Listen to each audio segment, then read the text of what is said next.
Assalamualaikum warahmatullahi wabarakatuh. Perkenalkan, kami dari kelompok 6 yang beranggotakan yaitu saya sendiri, Fajar Mita Ridwan, yang kedua Luzman Zulhilmi, dan yang ketiga Muhammad Akram Makarim. Baik, kami akan mempresentasikan konsep aset pada laporan keuangan. Aset dalam akuntansi disebut aktiva, yang dianggap sebagai hal sangat penting dan krusial bagi keberlangsungan perusahaan. Aktiva dapat diartikan sebagai segala kekayaan yang dimiliki oleh suatu perusahaan. Kekayaan tersebut berupa sumber daya, bentuk, benda, maupun hak yang dikuasai. Aset dalam laporan keuangan dimasukkan dalam neraca dengan saldo normal debit. Kekayaan tersebut adalah seluruh sumber daya yang dimiliki entah dalam bentuk benda maupun hak kuasa yang diperoleh di masa lalu.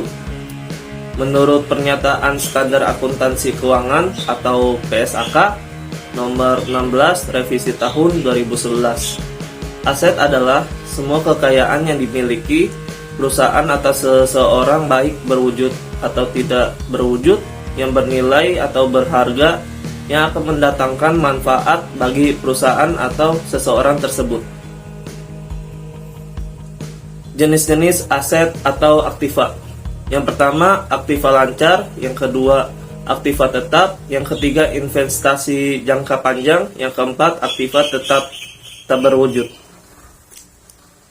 Baik, yang pertama, aktiva lancar.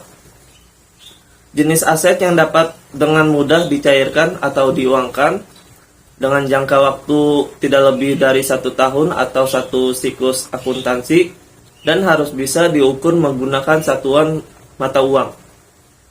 Contohnya seperti kas, surat berharga, piutang dagang, piutang wesel, piutang pendapatan, beban dibayar di muka, perlengkapan dagang, dan persediaan barang dagang. Lalu yang kedua, aktiva tetap. Aktiva tetap yaitu suatu kekayaan yang dimiliki perusahaan di mana pemakaiannya atau umur ekonomis lebih dari 1 tahun. Jenis aset ini digunakan untuk biaya operasional serta tidak untuk dijual. Setiap tahunnya metode aktiva tetap mengalami penyusutan dan harus dihitung dalam pembukuan. Contohnya seperti tanah, gedung, mesin, peralatan perusahaan, dan lain sebagainya. Lalu yang ketiga, investasi jangka panjang, yaitu suatu penanaman modal di dalam perusahaan lain dalam jangka waktu yang panjang. Selain itu juga untuk memperoleh laba atau keuntungan dan mengontrol perusahaan tersebut. Dan yang terakhir, aktiva tetap tak berwujud.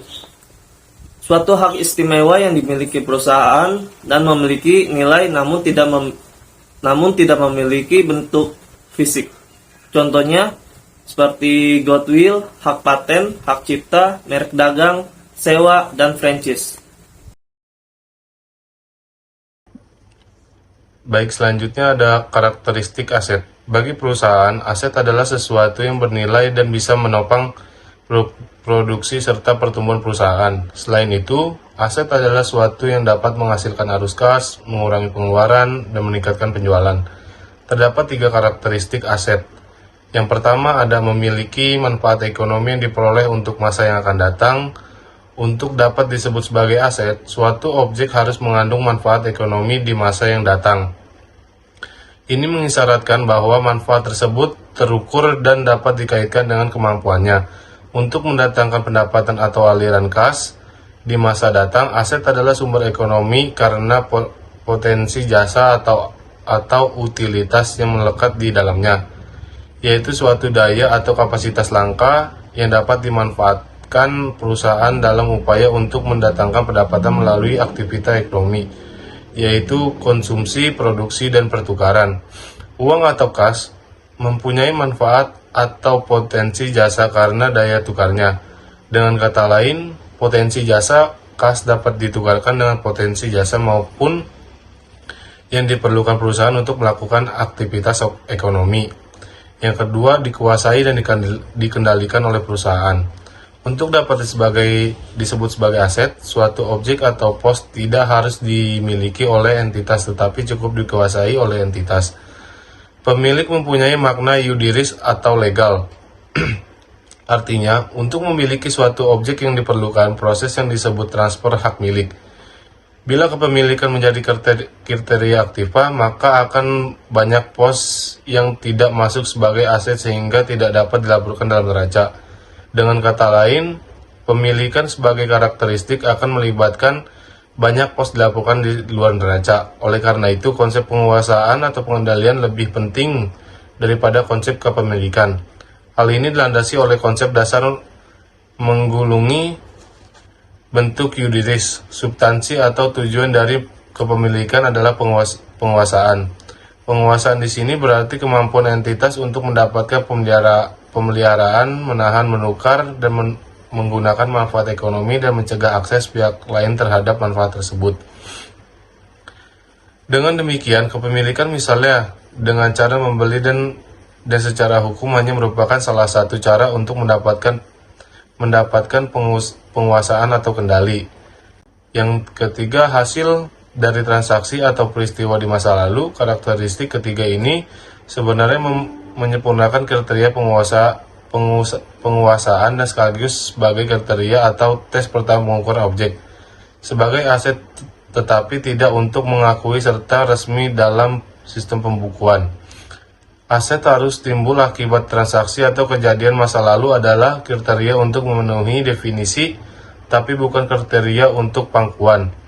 Jadi, manfaat ekonomi dan penguasaan adalah hak atas manfaat saja yang tidak cukup untuk memasukkan suatu objek ke dalam aset perusahaan untuk dilaporkan dalam neracanya.